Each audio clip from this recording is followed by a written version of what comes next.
Let's see. So our primary hiring time is as people finish up the spring semester, right? Right. So oftentimes we'll hire in the May and June timeframe. So a lot of interviews happen now, and then we also do start our internship program. So we have an official internship program that we do. It involves like I don't know if I'll call it a training, but they have a thing where they get all the interns that are within our audit practice for the entire U.S. and take them down to Orlando, Florida for like a 3-day internship conference, I think is what they actually call it. But it's a good way to network and sort of learn more about the business and stuff. I was looking it up on your website, and there was like 5 options. Okay. But I just don't know which one. As far as different internships? Yeah. For like different service lines, or what were the? Yeah. Okay.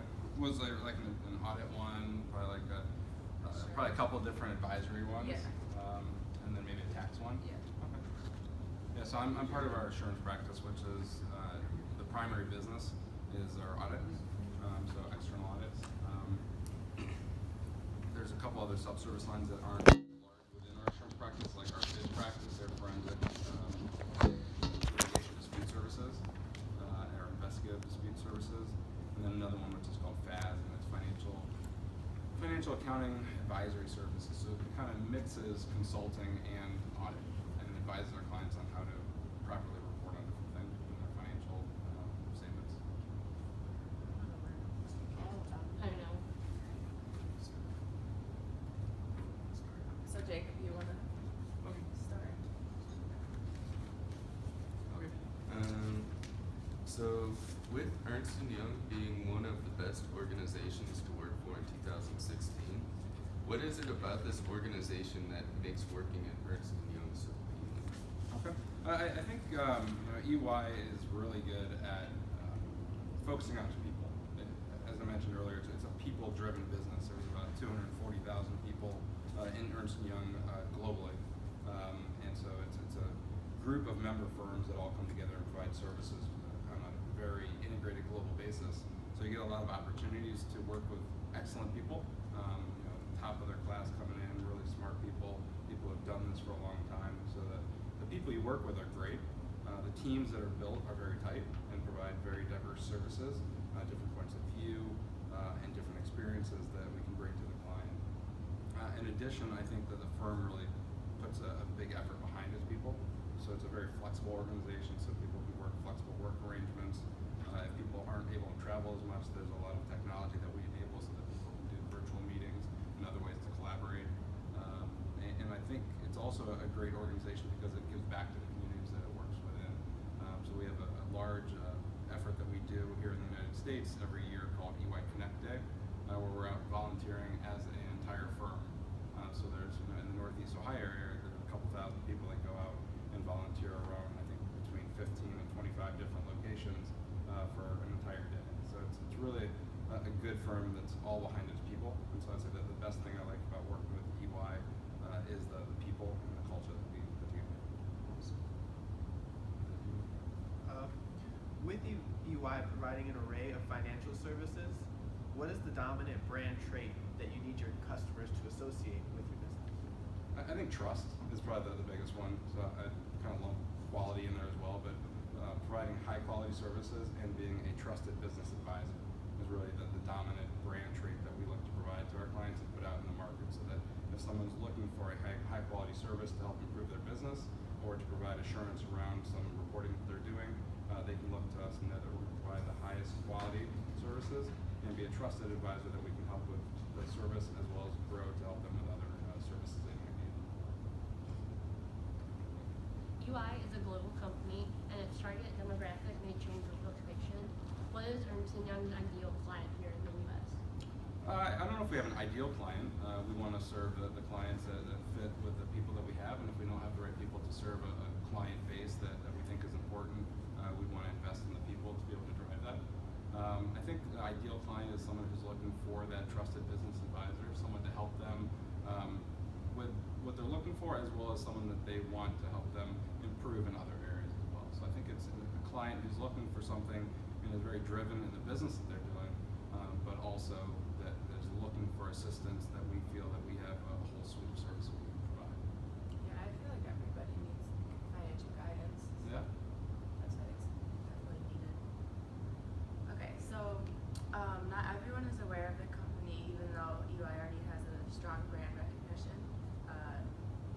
EY plan to further penetrate its target market and continually develop brand awareness? Yeah, I'd say that that's the one biggest thing I've seen working with EY is, you know, I'll tell someone who I work for, that, you know, it's not a name that rolls off the tongue, and it's not, you know, well known just generally. I think that we have a strong brand being one of the big four firms globally within our target clientele. But I think, you know, one thing we've looked to do is we have rolled out a new brand over the past few years. We have shortened our name from Ernst & Young down to EY, so when you see our brand, which I think is right behind us here somewhere, might be hidden, it's got a beam, so we kind of rebranded and took a marketing tack to differentiate ourselves from a lot of our competitors that were using blues and grays, and so we went with a brighter one. But I think the biggest way that we differentiate ourselves and our brand and the way we want to get it out there is that, you know, again, I'll go back to we want to be trusted business advisors. We don't do a lot of global marketing and large media campaigns. Once in a while, if you're flipping through the Wall Street journals, you might see, you know, a half-page ad that's got some EY thing, maybe in black and white, you know, maybe some color in there. So it's really to target the people that we're going to be providing the services for, as opposed to getting broad brand recognition out there just globally. So not the most succinct answer that I can provide, but I think it's really to target, you know, with our people and getting through conversation and through relationships to get our name out there to the people we're providing services to. Although EY is a multi-billion-dollar company, there's always more that can be done. What are some gaps that EY needs to overcome in order to achieve this strategy? Sure. We had a new CEO that came in about 5 years ago, and he really saw a huge opportunity for growth and wanted to realign the way that we ran some of our business and some of the ways that we did our, you know, kind of realign our people.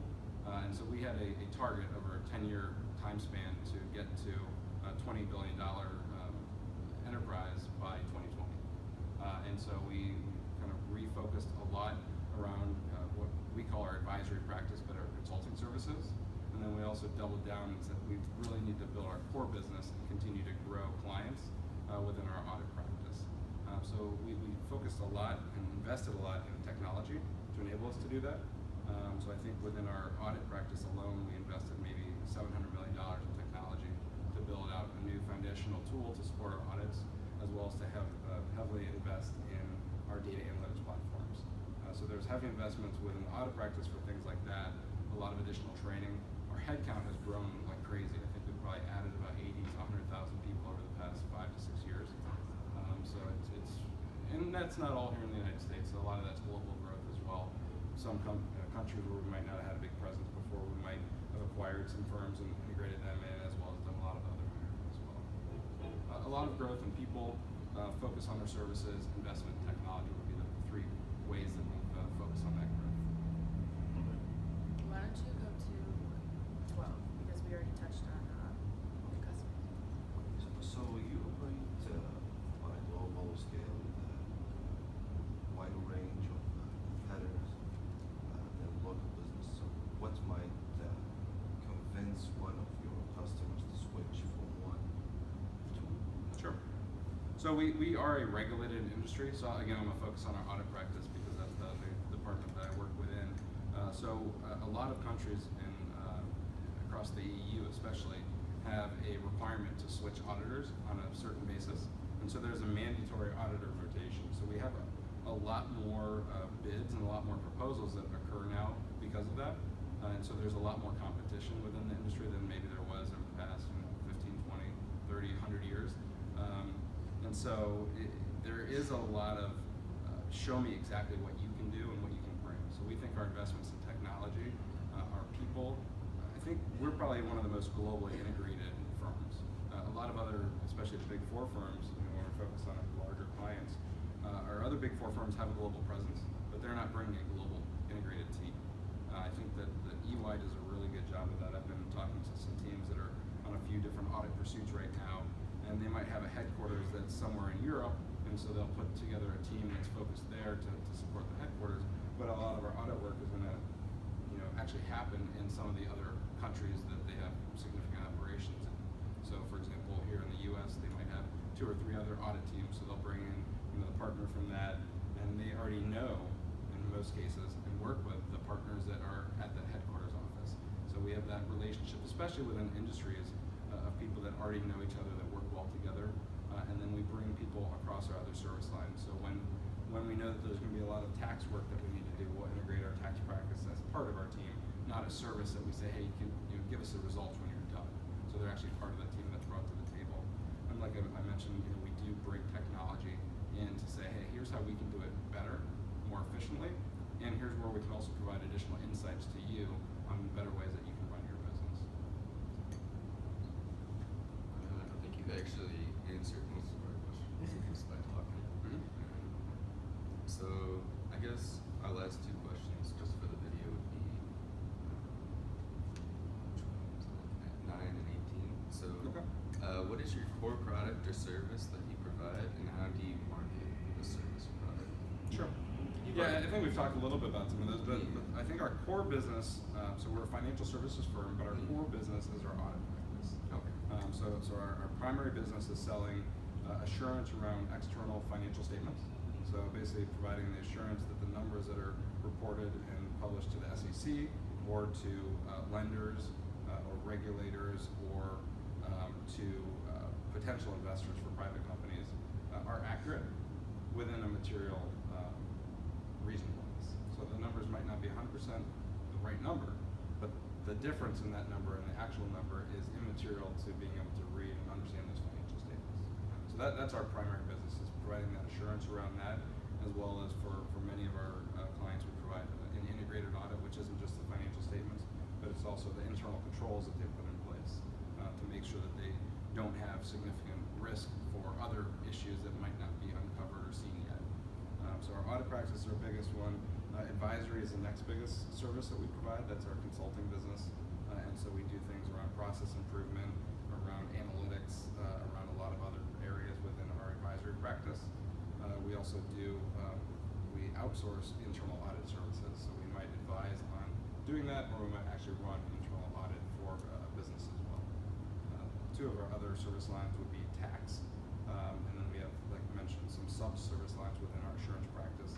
We have our fraud investigative dispute services, and our FAS practice, which is kind of a combination of our financial audit and our advisory practice, advising our clients.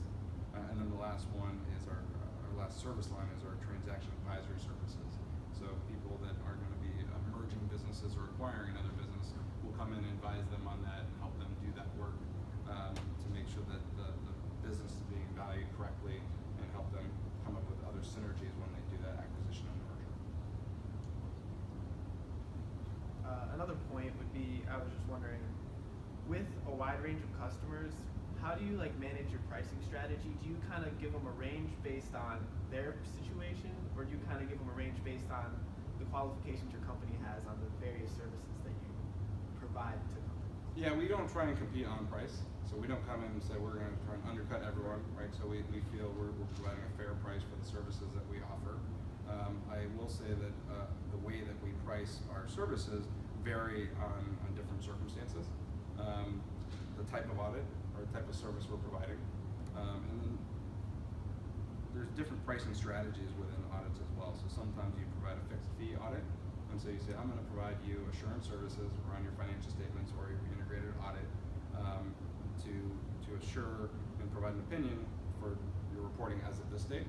So if you're doing an annual audit, and that would be a fixed fee. So that audit's going to cost that much for the scope that we've defined, and anything more than that, right, we're going to eat some of that cost. Anything less is going to be more profit. Other services, especially our advisory services, come in more with hours and expenses, and they're charging an hourly rate, and then also charging expenses. So it's a little bit different, but I'd say as a whole, we aren't typically competing on price. We're providing what we think is a fair price for the services being provided. Okay, EY is global, and then with the headquarters being in London, what other companies has EY partnered with to thrive in different countries, and why was London chosen? Sure. So I think London is good centrally from a global standpoint. So as we've grown as a global business, we thought that was a good place to be centered because geographically it works out very well. I will say that with some of the firms that have become Ernst & Young being focused in the United States, we've also had very heavy, I'll say, global operations being run out of the United States as well. So we previously had our global headquarters out of New York, and then we also have had Cleveland be our global headquarters as well. So a lot of our, at least our America's audit and assurance practice operations actually still is run out of Cleveland. But then we work closely with our global group, which is focused out of London. So I think that it was best to be there geographically, so that we're the center between Asia and North and South America, and as well as be able to serve all of Europe and Africa as well. So I can't tell you off the top of my head how many countries we have offices in. It's probably around 120 to 130 countries. So there's not many countries we don't have a presence in.